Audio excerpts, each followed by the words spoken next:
7 orang anggota kelompok kriminal bersenjata pimpinan Yotam Bugiangge di Nduga, Papua Pegunungan ditangkap oleh tim Satgas Damai Kartens. Ketujuh orang anggota KKB tersebut ditangkap di dua lokasi yang berbeda.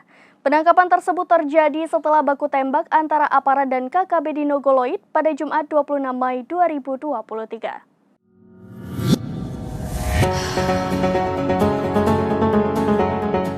Tujuh anggota kelompok kriminal bersenjata di bawah pimpinan Yotam Bugiangge di Nduga, Papua Pegunungan ditangkap tim Satgas Damai Kartens. Ketujuh anggota KKB tersebut ditangkap di dua lokasi berbeda.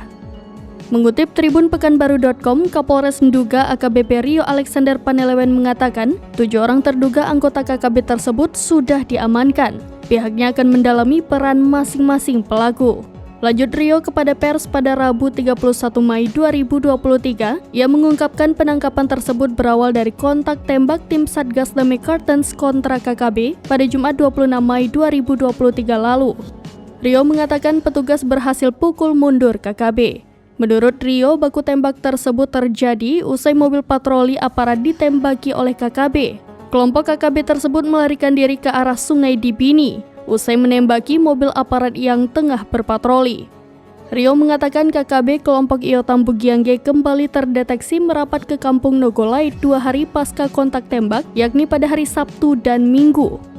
AKBP Rio menjelaskan pada Senin 29 Mei 2023 kontak tembak kembali terjadi.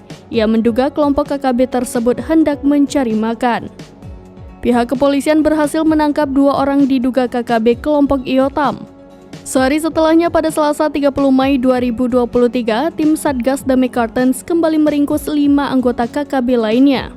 Rio menambahkan penangkapan tersebut berdasarkan pengembangan dari keterangan 2 anggota KKB yang ditangkap sehari sebelumnya. Untuk diketahui, KKB kelompok Yotam Bugiangge merupakan dalang dari pembantaian 11 warga di kampung Nogoloid Nduga, Papua Pegunungan pada Sabtu 16 Juli 2022. 7 anggota KKB di bawah pimpinan Yotam Bugiangge yang berhasil ditangkap tersebut sedang diinterogasi dan dilakukan pendalaman oleh petugas.